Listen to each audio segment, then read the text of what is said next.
PDIS шүдний эмнэлэг дээр хийсэн шүдний арчилгааны талаарх влогийг та бүхэндээ хүргэж байна. За UBH руу шүдний эмнэлэг рүүгээ ороход алхаж байна. Гэрлэн нохоогоо хүлээгээд шүдний эмнэлэг рүүгээ орох гэж байна. PDIS шүдний эмнэлэг маань UBH-ийн 4 давхар 407 тоотод сайн уу шүдний эмнэлэг дээрээ ороод ирлээ. Надад ямар ч цорхоо шүд байхгүй, өвдөж байгаа шүд байхгүй ч гэсэн шүдээг өвдгийг хүлээх биш, урьдчилан сэргийлж үзүүлж агаарай гэж та бүхэндээ ч гэсэн уриалмаар байна. Тэгээд хөдөлгөөнөөр анхаарах хэрэгтэй багтаа ингээд хамгийн нөө амархан хөдөлгөөн алган барилтаа байж байгаагаар ингэж угаагаад байдаг байхгүй. Ингэж угаагаад шүдний нөө бөөл шүдний хоёул маань өөрийн дугуйд орж ирсэн. Тийм хавтгай сайзаар ингэж угаагаад ахаар энэ бөөлний ирэмгийн юм дандаа дутуулдаг. За энийг гүйцэд угаахын тулд яах вэ гэхээр аль болох эргүүлж тодорхой хэмжээний эргүүлсэн хөдөлгөөн орж ирж ингэж угаах хэрэгтэй. Дээрээс нь шүдийг буйлнаасаа шүд рүүгээ чиглэлтэй буюу дээдлийнхаа шүднүүдийг цэвэрлэхгүй гэсэн.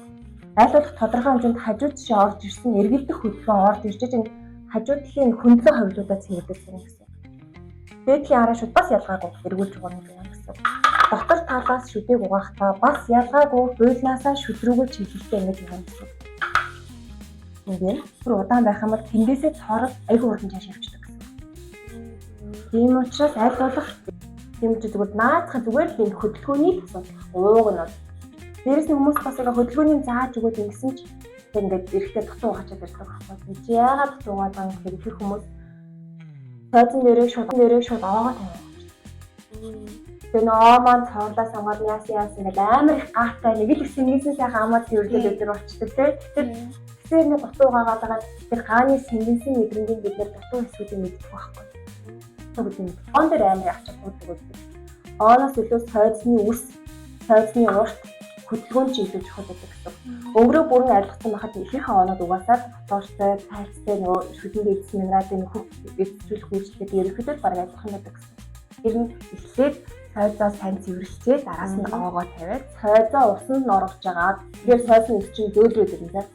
Тэгээд шүднүүдээ нөгөө түрүүний хөдөлгөөнөөр эхнээс нь дээрээс нь доош нь эргүүлэх хөдөлгөөнөөрөө дотор талаар ялаа хасчих чинь.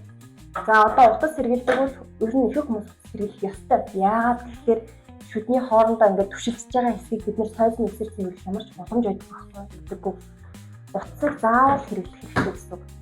Ядаж орооны угаалтан нэрээ утас бүр ингээд нөгөө дамартаа хөө бол ядаж нөгөө чиглэлтэй жижиг утас байдаг. Нэрийг ядаж хэрэглэж зарах хэрэгтэй. Бөөлний доошоо оруулж ингээд тусаж байгаа юм. Өө энэ чи хоол тэгэхээр мах орохоор нэгэр чаа хэрэгж авах биш дээ гэдэг байхгүй их хүмүүс. Тэгээд мах авахаас илүү энэ бөөлн доор байгаа энэ хоорондын ховл хэсгийн хонхорхой хэсгийн өнгөрийг сайхан гэж тусаж авах. Бүх шүднийхээ араа шүдчээ, үүдэн шүдчээ бүх шүдний завсраад утас хэрэгтэй. Тэгээд зарим хүмүүс өө энэ хэсгээр ингээд нөгөө урд талд мах орчихоор гэдэг. За одоо тэгвэл хэлэлдүүлээ гаднахаа цэвэрчтэй, завсруудаа цэвэрчтэй. Хэл хусдаг бол хэл хусгачаар хэлээ хусчих. Эхнийхэн дээр хөхлөг дундуурч зөндөө өнгөр бактерийн халдвар байгаа байхгүй. Тэрийг сайхан цэвэрлэчих гэсэн үг. Сайхан зайлаад тасчихдаг. За одоо цайзаа ахаад урсгал усанд угааж агаад одоо нөгөө цэвэрлсэн хэрэг цоорч байсан бол цоорол гэдэг нь өөрөө шүдний чин гадаргуу нөх сүрнүүдтэй болцсон юм гэсэн үг байхгүй. Тэрийг өнгөр битүүлсэн байдаг. Тэр өнгөрийг битүүлээ сайхан саяга механик харгаад цэвэрлээд авчихдаг. Одоо тэр онгоосон сайхан нөхнүүдээ оогоо шингээж өгнө гэсэн. Нэвчүүлж өгнө тэр шүд рүү нөхөн төлжүүлнэ гэсэн үг. Шүдний зөвлөгөөтэй хамт байсанд баярлалаа.